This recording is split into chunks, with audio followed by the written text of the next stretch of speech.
UPA.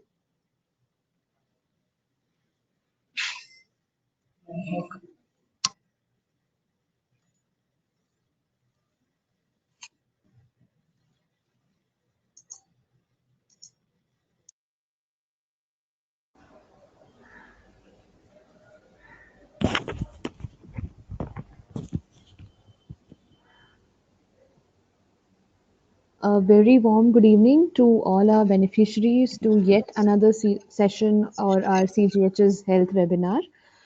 Today our topic is hypertension and how to prevent it or live with minimal complications.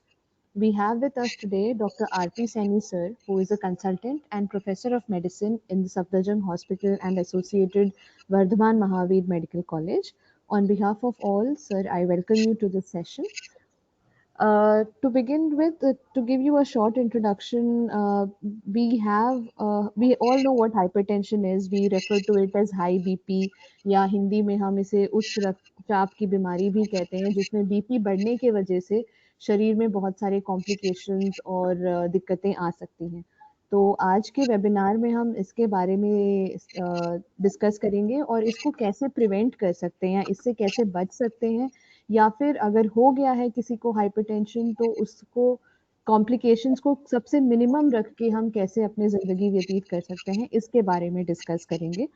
I request सारे beneficiaries, all our beneficiaries कि if you have any doubt pertaining to the topic during the session, please type it in the chat box and we will take it at the end of the session. Without further ado, sir, I hand over the session to you, please. Good afternoon, ma'am, and welcome to all beneficiaries. And as I ma'am told, I am going to speak on hypertension. इसको हम हिंदी में रक्तचाप भी कहते हैं. As you know, जो blood pressure होता है, it's one of the most common complication in today's world. There are so many factors जो होते हैं जिससे blood pressure बढ़ जाता है. Normally, blood pressure को हम एक silent killer भी कहते हैं. Silent killer in that sense, normally जो इसके symptoms होती हैं, there are very vague symptoms. Normally, it's just vague headache or myalgia, sometimes easy fatigue will be. Or to sometimes जो incidental reaction होती है. Suppose if I'm taking one of my brother or wife to a doctor, तो उसको हम जैसे blood pressure check कराते हैं, तो हम कहते हैं हमारा ही blood pressure check कर लीजिए. तो 50% blood pressure is detected incidentally.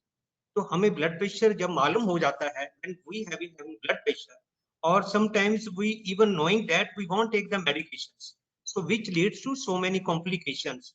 Complications are very dangerous. It leads to neurological complications, cardiovascular complications, or renal complications. So to prevent these complications, so its first is if we detect blood pressure earlier and do certain take precautions, we can prevent this type of complications. And without wasting time, I've just given the data and what are the symptoms of hypertension, what are the causes, how to prevent these complications, and how to just non-pharmacological treatment of hypertension. So in terms, what is high blood pressure? Is when the force of blood pushing against your artery wall is constantly too high. जैसे हम blood pressure का होता है बहुत इसमें heart has got 4 chambers, atrium and ventricle, and heart is pump the blood against its condition in which the force of blood against the arterial blood is too high. This damages your arteries over time and lead to serious complications like heart attack, stroke, as the blood vessels have persistently raised pressures. In other terms, we call it hypertension also.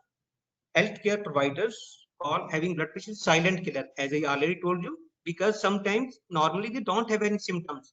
Sometimes क्या होता है, जैसे I already told you, जैसे हम कई बार दिन में पूरा whole day हम busy होते हैं. By the time in the evening हम घर जाते हैं ऑफिस, by the time शाम को हम देखते हैं थोड़ा slightly headache है, हम blood pressure चेक करते हैं, तो हम कहते हैं हल्के से on the higher side. हम कहते हैं नहीं आज थोड़ा सा ऑफिस में थोड़ा सा ज्यादा काम था, it's because of stressful condition, मेरा blood pressure है, फिर भी neglect कर देते हैं. So it should not be neglected.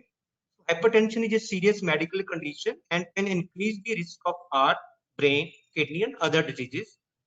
It is a major cause of premature deaths worldwide, with upwards of 1 in 4 men and 1 in 5th woman having these conditions, and we can prevent by proper medication and taking precautions. So as you know, the blood pressure के दो parts होते हैं, ऊपर वाला जिसको हम systolic blood pressure बोलते हैं और लोअर पार्ट को डायस्टोलिक ब्लड प्रेशर बोलते हैं। समटाइम्स हमें blood pressure, suppose I am having blood pressure, तो हम ब्लड प्रेशर की मेडिसिन लेते हैं लेकिन हम उसको प्रॉपर कंट्रोल नहीं कर पाते। तो blood pressure when we are taking medication, suppose मेरा ब्लड प्रेशर 160 100, तो मैंने ब्लड प्रेशर की मेडिसिन स्टार्ट कर, तो if blood pressure from 160 100 to it came to 150 90, that is still, it's a suboptimal blood pressure control. It still leads to cardiovascular diseases. Like studies have found that if that is suboptimal blood pressure control leads to hemorrhagic stroke in 58% of patients, ischemic stroke 50%। hemorrhagic stroke जो होता है जिससे हमारे brain में blood pressure ज्यादा की वजह से नस फट जाती है, इसकी वजह से पैरालिसिस लगभग हो जाता है। ischemic stroke blood pressure is also hypertension risk factor of atherosclerosis। जो हमारी नसें होती हैं, धमनियां होती हैं जो ब्रेन को सप्लाई करती हैं, उनका डायमीटर धीरे धीरे कम होना शुरू हो जाता है, तो उसकी वजह से जो हमारे ब्लड प्रेशर उसके होने की वजह से हमारा जो होता है इस्मिक स्ट्रोक हो जाता है। सेम थिंग हार्ट की प्रॉब्लम होती है, जो कॉर्नरी आर्टरीज ब्लड को सप्लाई करती है, उनकी सर्कुलेशन कम हो जाती है, we experience heart disease like myocardial infarction, we have chest pain, breathlessness और बहुत से सिम्टम्स आते हैं हार्ट के। In addition, hypertension is a leading cause of chronic kidney disease progression and end stage। इसकी वजह से जो ब्लड प्रेशर की वजह से किडनी के ऊपर इफेक्ट आना शुरू हो जाता है और जिसकी वजह से हमारे रीनल फेलियर में हम चले जाते हैं। Later on patients hypertension related renal disease की वजह से लेटर ऑन पेशेंट्स को हम डायलिसिस पे भी जाना पड़ता है। Because of on the brain it leads to हमारे फॉरगेटफुलनेस होनी शुरू हो जाती है, टू सेरिब्रल स्मॉल वेसल, जो हमारा पर्टिकुलर एरिया जो हमारी मेमोरी होती है उसके ऊपर इफेक्ट पड़ता है। लार्ज स्केल ये एक और नॉर्मली एक स्टडीज वगैरह हुई हैं, ये हमारा जो ब्लड प्रेशर उन्होंने टारगेट रखा हुआ था 11 ऊपर वाला और नीचे वाला सिस्टोलिक इसको 1115 and 75 is diastolic blood pressure. It's by 20/10। अगर ब्लड प्रेशर हमारा सिस्टोलिक 115 से 20 बढ़ जाता है, मींस 115 प्लस 20 135 एंड 75 जो होता है बाय 10 मिलीमीटर बढ़ जाता है, उनको twice associated have doubling of risk of फाटल कार्डियोवास्कुलर इवेंट्स। जिनका ब्लड प्रेशर, कहने का मतलब ये है, अगर 120/10 अगर हमारा ब्लड प्रेशर सिस्टोलिक ऊपर वाला 135 और डायस्टोलिक 85 से परसिस्टेंटली ऊपर रहता है, उन पेशेंट के लिए twice having more chances of having cardiovascular risk factors, heart attack होने के नॉर्मल पर्सन से ज्यादा हो जाते हैं। So it's very very important. आजकल जो लेटेस्ट गाइडलाइंस भी चेंज हो गई हैं ब्लड प्रेशर की, जो हमने कौन से टारगेट हमने ब्लड प्रेशर के रखने हैं, कैसे हमने उनको मेंटेन करना है। So blood pressure is a measurement of pressure of forcing of blood pushing against blood vessels. So systolic blood pressure होता है, ये इसकी normally high blood pressure is a sign that heart and blood vessels are being overworked। okay? जैसे blood pressure होता है तो हमारा heart के जो चैम्बर्स होते हैं, this is left ventricle, heart के होते हैं, इनमें तो जैसे फोर्स के साथ करता है इनको हाइपरट्रॉफी हो जाती है, लेटर ऑन हार्ट फेलियर हो जाता है। और इस पे ब्लड प्रेशर हाई होने की वजह से हमारे जो इनका डायमीटर होता है अंदर वाला वो कम होना शुरू हो जाता है, एथेरोस्क्लेरोटिक चेंजेस हो जाती है ब्लड प्रेशर की वजह से। तो डिक्रीज ब्लड सप्लाई होना शुरू हो जाती है, हार्ट का चैम्बर इनलार्ज होना शुरू हो जाता है, जो हार्ट फेलियर में कन्वर्ट हो जाती है लेटर ऑन। नॉर्मली है ब्लड प्रेशर जो ऊपर वाला इफ आजकल, पहले हमारी कुछ हम ब्लड प्रेशर की जो डेफिनेशन थी थोड़ी सी चेंज हुई है। पहले आजकल जो as per American college of cardiology, अगर ऊपर वाला ब्लड प्रेशर 130 से ऊपर जाता है systolic blood pressure and lower diastolic more than 80, we call it a stage 1 hypertension, the latest guidelines। and 150 is the above is the systolic blood pressure, lower limit is the diastolic blood pressure। और these are the American College of Cardiology, like American Heart Association proposes categories of how to categorize the blood pressures। Normal blood pressure is systolic should be less than 120 and the diastolic is less than 80। Elevated blood pressure 120 to 129 and less than 80 इस जो elevated blood pressure है, these are the basically इसमें diet modifications, physical और process जो I am going to cover in next few slides, जिसके हम cover कर सकते हैं, जिससे हम प्रिवेंट कर सकते हैं। और स्टेज 1 ब्लड प्रेशर जब इनका systolic anyone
sorry for delay.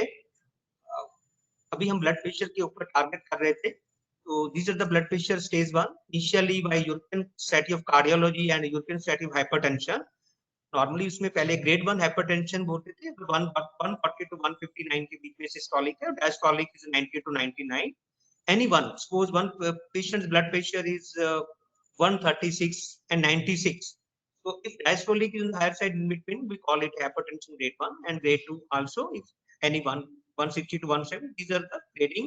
And basically these are the grading is for when to control this blood pressure with one medication or two medication with diet modification if on the stage 1 or high normal।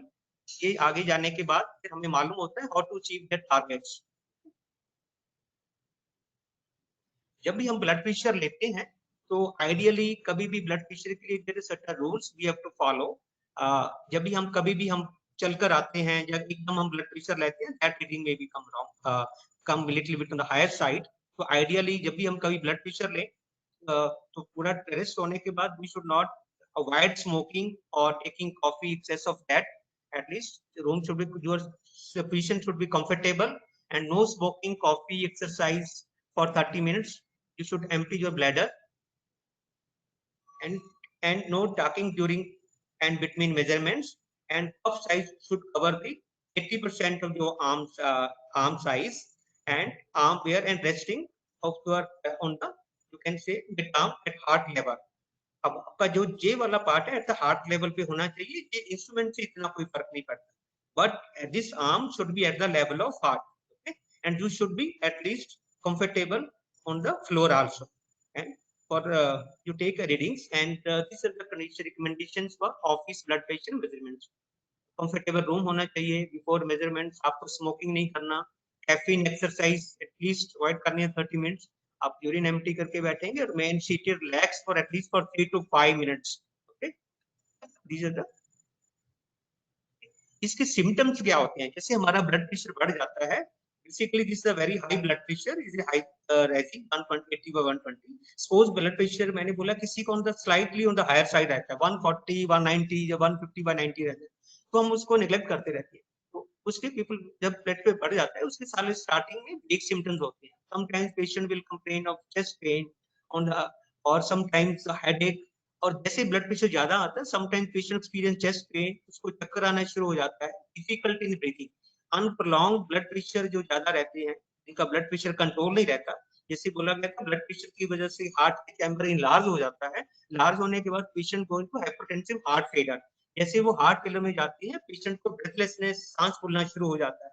Initially सांस फूलता है जैसे थोड़ा चलते हैं, initially patient suppose 100 metre walk कर रहा है, जैसे जैसे वो नॉर्मल कंफर्टेबल है, लेकिन अभी क्या है जैसे वो सपोज वो 100 मीटर 5 मिनट में कर रहा है, अदर पेशेंट को it will take more time to cover that. जैसे वो अभी चलेगा उस सेम स्पीड पे, he will feel breathlessness, okay, because of blood pressure. Sometimes आपने देखा होगा हमारा ब्लड प्रेशर के मेन है आइस के ऊपर इफेक्ट आ जाता है। जैसे हमारा ब्लड प्रेशर बढ़ता है आइस के बीच में, जिसको हम हाइपोटेंसिव रेटिनोपैथी बोलते हैं, आंखों में थोड़ा समटाइम्स रक्तर हो जाती है, एंड थोड़ी थोड़ी जो धमियां होती हैं जिसकी वजह से ब्लरिंग ऑफ विजन हो जाती है, समटाइम्स रेटिना हेमरेजेस वगैरह भी हो जाते हैं।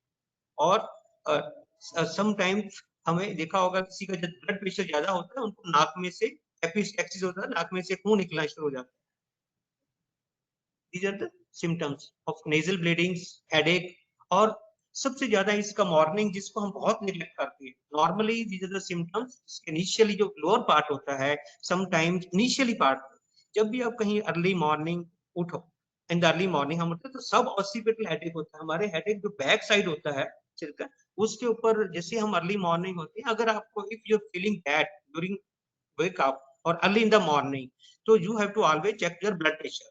तो might be you have having high blood pressure। तो सब occipital headache जो होता है नॉर्मली हाई ब्लड प्रेशर की वजह से हो जाता है। ऑफ कोर्स जैसे हमारा चेस्ट पेन होता है तो कार्डियक चेस्ट पेन होता है, जिसकी वजह से समटाइम्स हमें हार्ट अटैक के चांसेस बढ़ जाते हैं, because I already told you जैसे ब्लड प्रेशर हमारा ज्यादा रहता है उसकी वजह से जो हार्ट की कॉर्नरीज होती हैं जो ब्लड सप्लाई करती है उनका डायमीटर कम होना शुरू हो जाता है, because of atherosclerosis there is narrowing of coronary arteries, जिससे हमारा ब्लड प्रेशर जो होती है उनको कॉर्नरी हार्ट को जो होता है पर्टिकुलर उसको खून की सप्लाई कम होती है, जिसकी वजह से हार्ट अटैक के चांसेस हो जाते हैं। ऑफ कोर्स जैसे हमारा किडनी पे इफेक्ट पड़ता है तो ब्लड इन यूरिन, उसके बाद में यूरिन में हेमीचूरिया होना शुरू हो जाता है, शॉर्टनेस ऑफ ब्रेथ, और समटाइम्स हमें कॉज ऑफ रेज आईसीटी, जैसे ब्लड प्रेशर हमारा ज्यादा बढ़ जाता है, ब्रेन का हमारा प्रेशर बढ़ने की वजह से हमें अल्टर लेवल ऑफ कॉन्शियसनेस हो जाते हैं, और हमारे समटाइम्स हमें वॉमिटिंग होना शुरू हो जाती है, हेडेक हो जाती है, और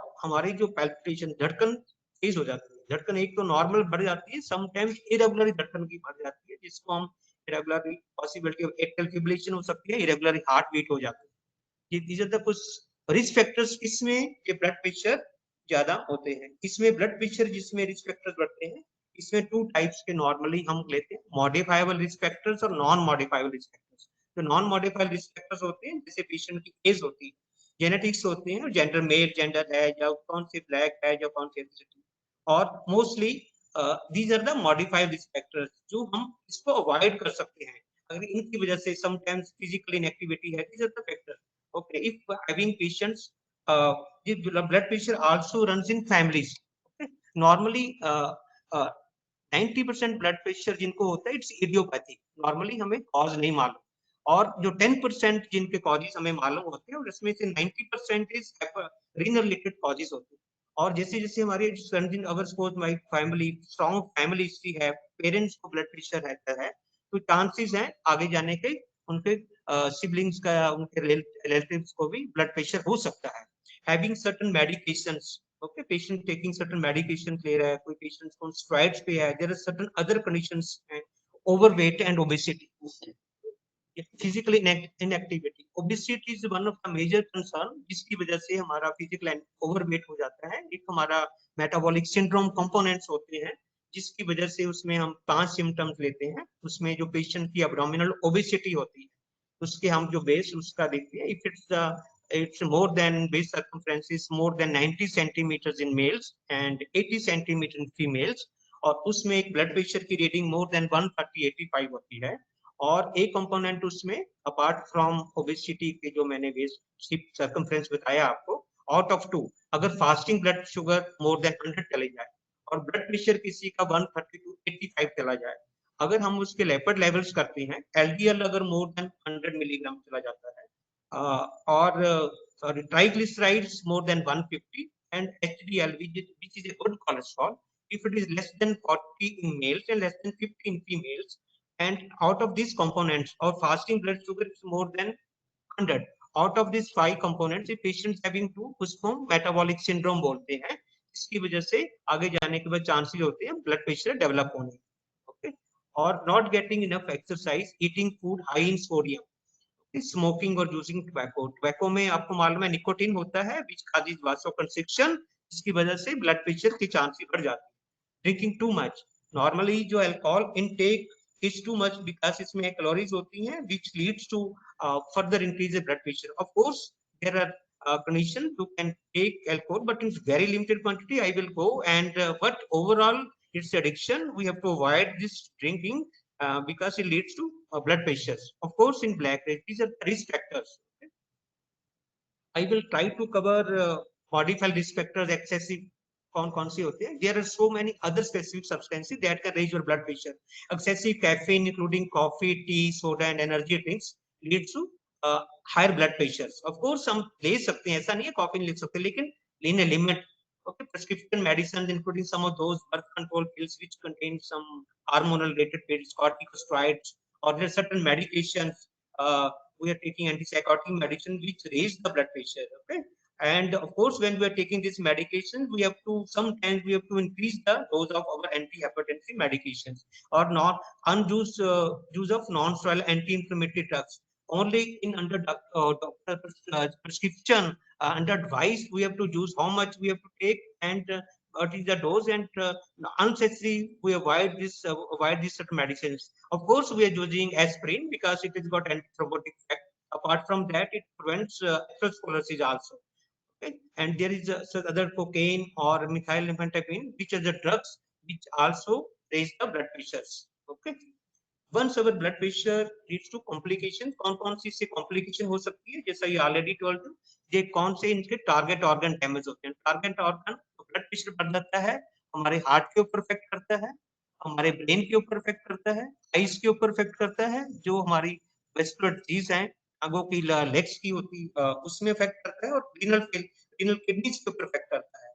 जैसे ब्लड प्रेशर हार्ट के ऊपर जो इफेक्ट होता है उससे हमारा लेफ्ट वेंट्रिकल जो लेफ्ट वेंट्रिकल होता है, जो फोर्स ऑफ कंट्रैक्शन जिसकी वजह से हमारा ब्लड आर्टरीज में जाता है, उसकी हाइपरट्रॉफी हो जाती है, later on patient develops heart failure. Okay, and जैसे ब्लड प्रेशर बढ़ता है ब्रेन पे बढ़ने की वजह से समटाइम्स ज्यादा ब्लड प्रेशर बढ़ जाता है, इसकी वजह से हमारी जो ब्रेन की नसें होती हैं उनको रप्चर हो जाती है और हेमरेजिक स्ट्रोक हो जाता है, पेशेंट अनकॉन्शियस हो जाता है, उनको पैरालिसिस हो जाती है। और because of atherosclerotic sometimes ischemic stroke हो जाता है। जैसे I already told you, eyes के ऊपर इफेक्ट होता है, जिसके रेटिनल डैमेज होने के पास आंखों में ब्लीडिंग हो जाती है, और पेरिफेरल वास्कुलर डिजीज टांगों में क्लॉडिकेशन वगैरह दर्द होना शुरू हो जाता है। और these are the complications of hypertension, brain stroke, reduced blood supply जाता है, vision loss, hypertensive retinopathy जिसको बोलते हैं हम, damage blood vessel in the retina resulting in loss of vision, blood vessel damage होती है, atherosclerosis, as I already mentioned, hypertension is the leading cause of atherosclerosis, the artery narrowing process that can result in heart attack and strokes. Okay? Heart attack, hypertension causes the heart to pump against high blood pressure, making it work harder than necessary. Over time, this causes the heart muscle to thicken, restricted blood flow, which can lead to heart failure. Okay? Of course, high blood pressure may increase the amount of calcium in your urine and may lead to loss of bone density. Okay, kidney damaged blood vessels in the kidneys can't effectively filter the blood, resulting in the dangerous accumulation of fluid and waste leads to renal failures. So, brain stroke, these are the complications. It's the main 6 I've made in a diagram: stroke, vision loss, heart attack, kidney diseases, heart failure, and sexual dysfunctions because of due to decreased blood supply. So, how to prevent this complication? There are a pharmacological treatment and non-pharmacology treatment. How to हम जो हमारा initial stage होती है, जिनको higher some stage 1 blood pressure कहते हैं, जो high elevated blood pressure कहते हैं, उनको हम कैसे रिड्यूस कर सकते हैं? जो जो फैक्ट मैंने फैक्टर्स बताए कि आपको ओबेसिटी है, फिजिकल इनएक्टिविटी है, और स्ट्रॉन्ग फैमिली हिस्ट्री तो ऑफ कोर्स नहीं बदल सकते, जिनकी स्ट्रॉन्ग फैमिली हिस्ट्री है हाइपरटेंशन की। तो अगर हम अपार्ट फ्रॉम डाइट, अगर हम इन चीजों को अवॉइड करेंगे, डाइट प्रॉपर लेंगे, एक्सरसाइज करेंगे, अल्कोहल को कम करेंगे, हम जो फर्स्ट स्टेज वाली हैं, तो आगे जाके इनकी जो कॉम्प्लिकेशन होनी है वो हम प्रिवेंट कर सकते हैं। The DASH diet, that is dietary approach to stop hypertension, is specially designed eating plan to help your lower blood pressures. Okay, normally अगर हम ये डाइट खाते हैं तो ideally 6 to 8 millimetre of mercury of blood pressure हमारा कम हो जाता है। Okay, these are the high fibre diet हमने कौन कौन सी लेनी है? मोस्टली जो भी हाई सैचुरेटेड फैट्स होते हैं उनको अवॉइड करना है। Okay, all green leafy vegetables हम ले सकते हैं, सिट्रस फ्रूट्स ले सकते हैं, सारी लो फैट डाइट ले सकते हैं, low fat dairy 2-3 servings per day. और ऑफ कोर्स जितने भी हैं सैचुरेटेड फैट्स हैं, फ्राइड फूड्स होते हैं, समटाइम्स क्या ये हमने अवॉइड करनी है। Okay, avoid fried foods, restrict intake of ghee, oil, avoid red meat, avoid salted fish, पापड़।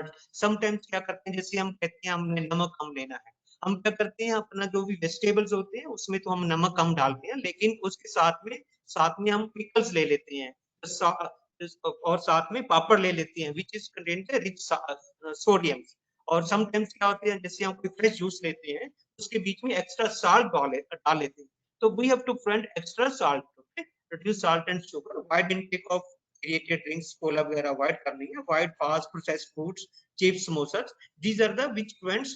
अगर diet modification हम ठीक रखेंगे तो it will help us in controlling prevention of blood pressure। Okay, so salt raises your blood pressure. This the more salt you eat, the higher your blood pressure. Aim to eat less than 5 grams of salt a day, which is about a teaspoon। और जो teaspoon approximately table spoon approximately उसका 3 times होता है, approximately आप उसको 15 ml कह देते हैं, टीस्पून का छोटे वाला इसको 5 ml के आसपास इसके होता है। अगर आप the effect of sodium intake of blood pressure varies. Okay, तो नॉर्मली हमें एक इतना अलाउड होता है to reduce sodium in the diet. आपको जैसे मतलब जो मोस्टली जो फूड लेवल्स पैकेज्ड फूड होते हैं वो हमने अवॉइड करने हैं, और एक्स्ट्रा साल्ट जो हम सैलेड के ऊपर डालते हैं, पिकल्स खाते हैं, पापड़ खाते हैं, उनको अवॉइड करना है। ओके, of course potassium बढ़ने से get rid of excess sodium and relax blood pressure, so helping your blood pressure। जो potassium होता है मोस्टली बनाना, ऑरेंज, सिट्रस फ्रूट होते हैं, इसमें से ये rich in potassium of course. लेकिन लेटर ऑन जैसे ही किडनी के डैमेज होती हैं लेटर ऑन पार्ट में, तो हम थोड़ा फिर पोटाशियम को क्लोजली मॉनिटर करना पड़ता है। In the initial stage we can take, but later on if we are lead to too much complications, lead to chronic renal failure, उसमें पोटाशियम बढ़ना शुरू हो जाता है। तो avoid for that time we have to avoid, we have to regularly monitor। apart from that we have to do certain investigation, जो मेरी next few slide में आएगा। of course drinking more than 4 cups of coffee a day may increase your blood pressure। आप कम coffee diet ले सकते हो, ऐसा नहीं है मना कोई चीज का। और जैसे limiting alcohol of less than 1 drink a day for women, 2 drinks a day for men। basically alcohol is, just go and read that alcohol is a high in calorie which will make you gain weight and can further increase your blood pressure। so that is mostly it's addiction। of course there are certain limits, otherwise अगर कुछ military वाले हैं जो कुछ दूसरे हैं, they want to take avoid, कुछ island है यूके ने जो बनाई हुई है, उसमें आप 14 यूनिट्स a week ले सकते हैं, not by in mostly 2 to 3 times a week। but still you have to always keep in mind alcohol is high in calories। तो एक यूनिट को अप्रोक्सीमेटली 10 ml और 8 ग्राम प्योर होता है, और उसके एक सर्टेन फार्मूलाज कैसे कैलकुलेट करते हैं, I'm not going into details। तो ideally we have to avoid taking alcohol। in case अगर लेना that is in a minimal quantity, so not more than 14 units। okay? Of course we have to quit smoking। smoking increases blood pressure, and stop smoking helps lower blood pressure। it can also reduce the risk of heart disease and improve overall। exercise regularly, तो that is most important। जब हम exercise करते हैं, कितना exercise करना है और कैसे मेंटेन करना है, that is also important। इसकी भी हमारी गाइडलाइंस है, हमने कितने कैसी एक्सरसाइज करनी है, मोस्टली 150 मिनट्स ए वीक। और नॉर्मली अगर हम प्रॉपर एक्सरसाइज करते हैं, हमारा blood pressure 5 to 8 mm reduce हो जाता है। कैसे एरोबिक एक्सरसाइज होती है, तो कैसे हमारा walking, jogging, cycling, swimming, dancing, high, इसमें से डिफरेंट डिफरेंट टाइप की एक्सरसाइज होती हैं जो रिकमेंडेशंस में है।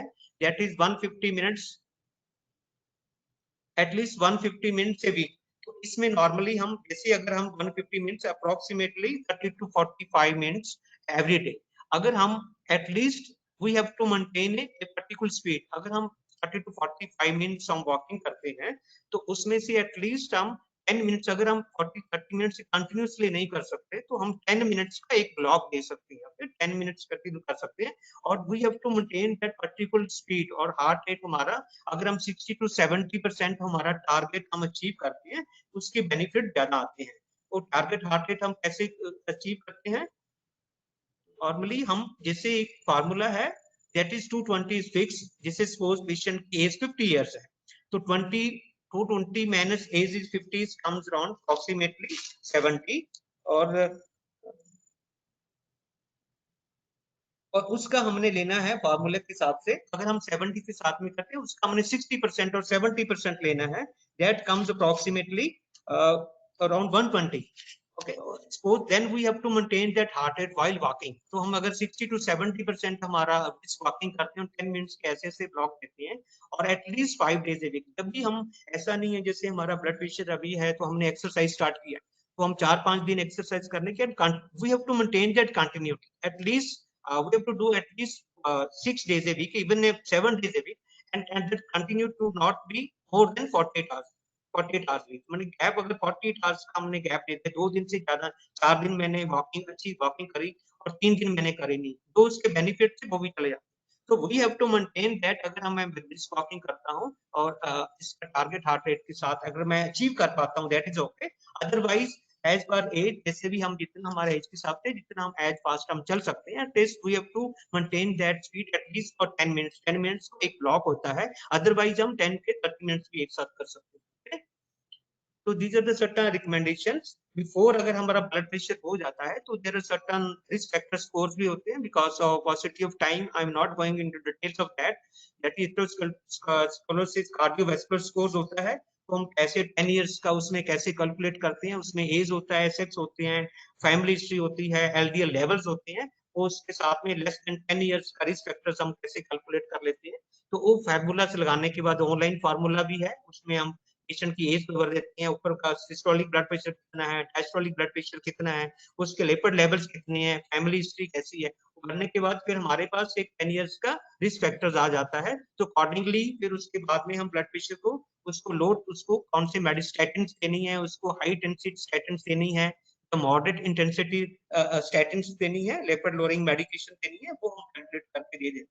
Of course before going into blood pressure, जैसे मैंने बोला है, ब्लड प्रेशर का जब भी आता है तो हम पेशेंट के उसके जो टारगेट होते हैं उनको सभी को वैल्यूएट करते हैं। आईज के ऊपर इसका इफेक्ट होता है, we do the fundus examination, eyes examine करते हैं उसको to proceed the hypertensive retinopathy.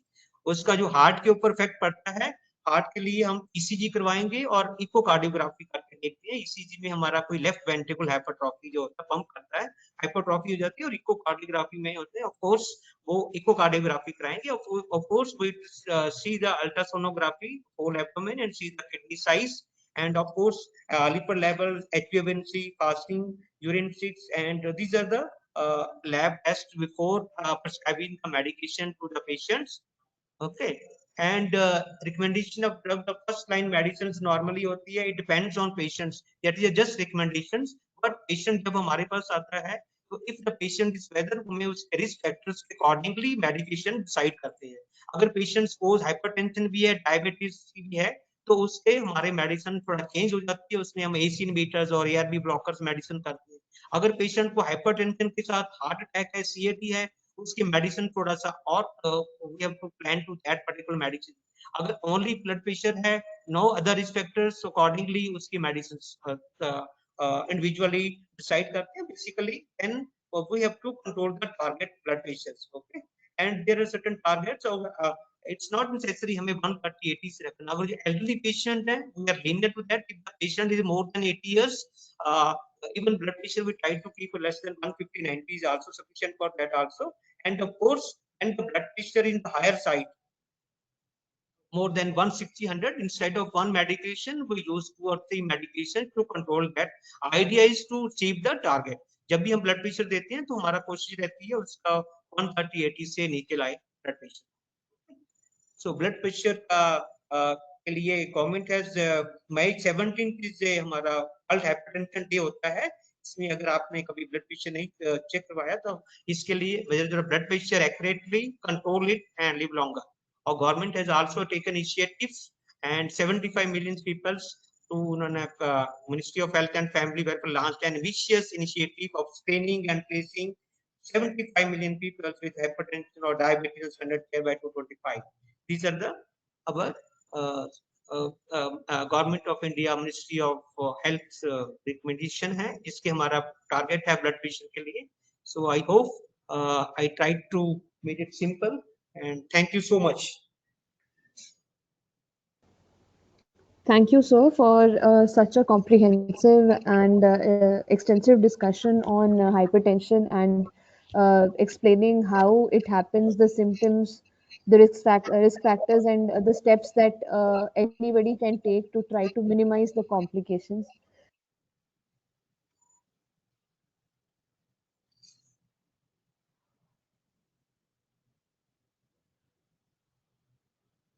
Thank you so much.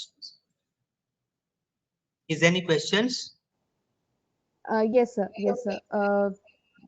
There were a few questions regarding the blood pressure in an elderly age group.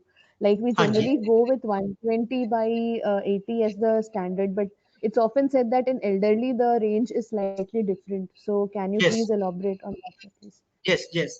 Normally in elderly patients recommendation में जो है normally हम follow करते हैं, अगर if the patient is more than 80 years, even we try to keep blood pressure less than 150/90 sufficient for that also.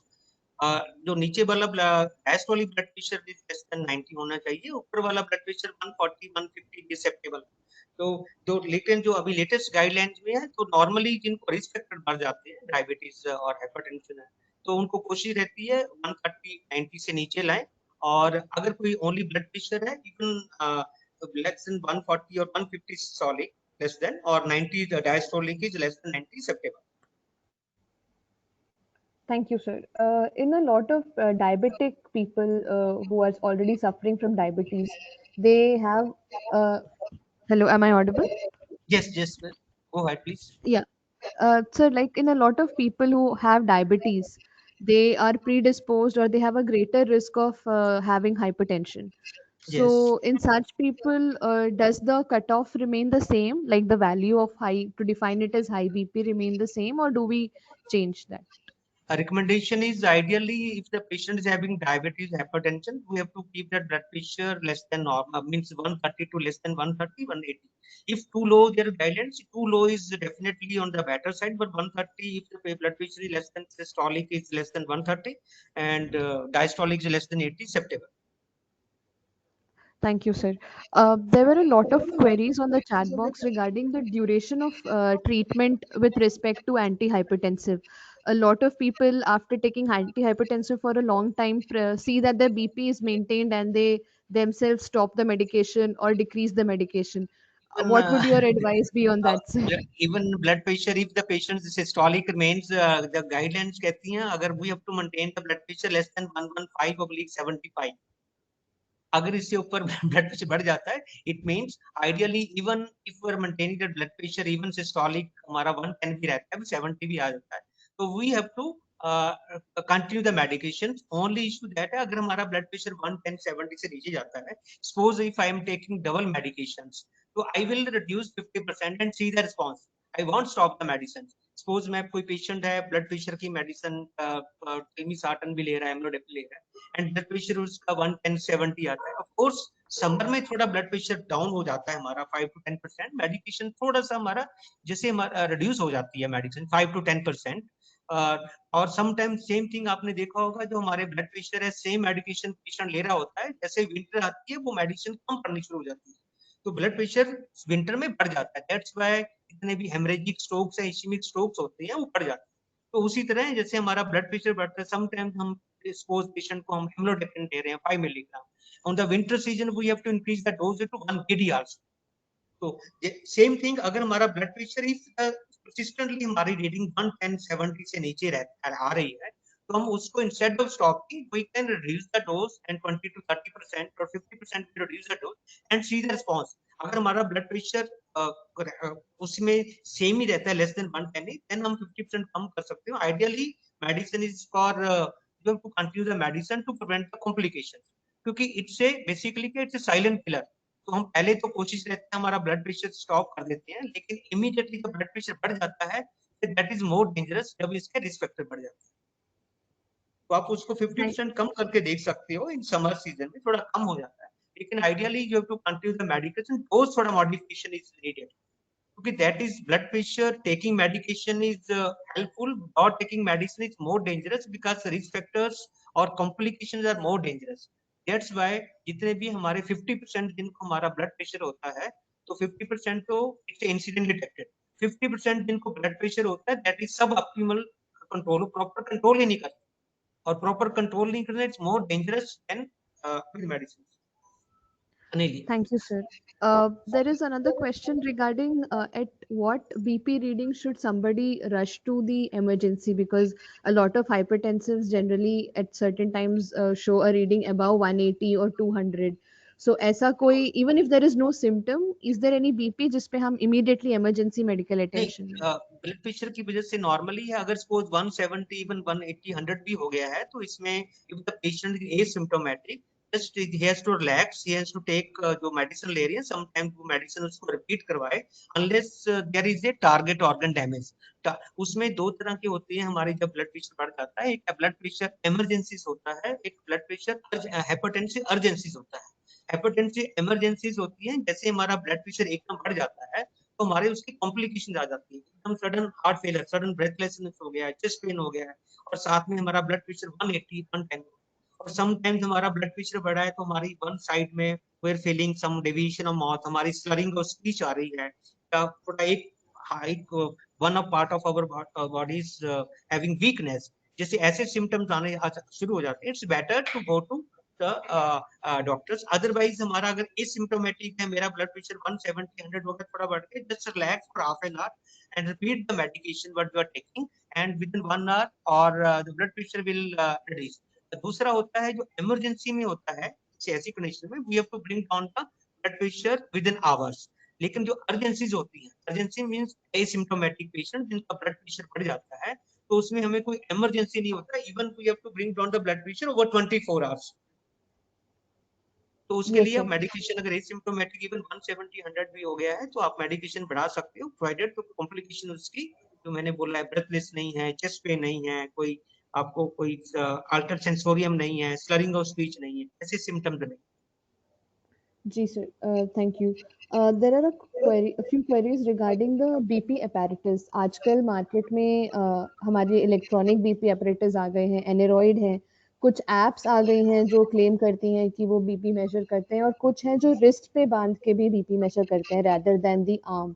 तो is there any sir your recommendation on कि कौन सा Might not, बेस्ट है? I don't have any recommendation, but there are very good BP machines that are available by acquisition, I think by recommendation by certain, I think proper. जो only issue ये है, जब जैसे आप blood pressure होते हैं, you can take that machine to your doctor and पहले उनसे जैसे blood pressure आप चेक करवा लीजिए, and even a nursing staff किसी से भी blood pressure चेक करा लीजिए, और भी आप अपनी मशीन से चेक कर लीजिए, और आपको थोड़ा डिफरेंस मालूम हो जाएगा। क्योंकि ब्लड प्रेशर इज आल्सो, अगर हम जल्दी में, अगर हमने कफ प्रॉपर नहीं बांधा, it's too tight, if it's too loose and we have not taken proper precautions, हमारी रेटिंग, फॉल्स रेटिंग हाई हो सकती है, लो भी हो सकती है। तो दैट्स वाई मैंने एक इसमें एक पीपीटी दिखाई थी जिसमें हम ब्लड प्रेशर, जैसे उससे पहले एक थोड़ा वाइड स्मोकिंग, कैफीन, रिलैक्स होना है, कैसे बैठना है, कैसे ब्लड प्रेशर का उसके जैसे हम टाइट करते हैं, उसमें अगर आप एक तो फिंगर डाल के देखेंगे टू बी स्लाइटली लूज, तो उसके साथ में मेजरमेंट लेनी है। आई थिंक जो भी कुछ मशीन्स अवेलेबल हैं, क्वाइट गुड मशीन्स हैं, जिनकी वो आप उनसे चेक कर सकते हैं। Thank you sir. एक क्वेरी है कि जैसे आपने स्टार्टिंग में बताया कि ब्लड प्रेशर के दो कंपोनेंट्स होते हैं, एक सिस्टोलिक बीपी और एक डायस्टोलिक। सो हाँ द जी। Query that our beneficiary has asked is which of increase in which is considered more dangerous, systolic का ज्यादा बढ़ना या डायस्टोलिक का ज्यादा बढ़ना? बहुत हर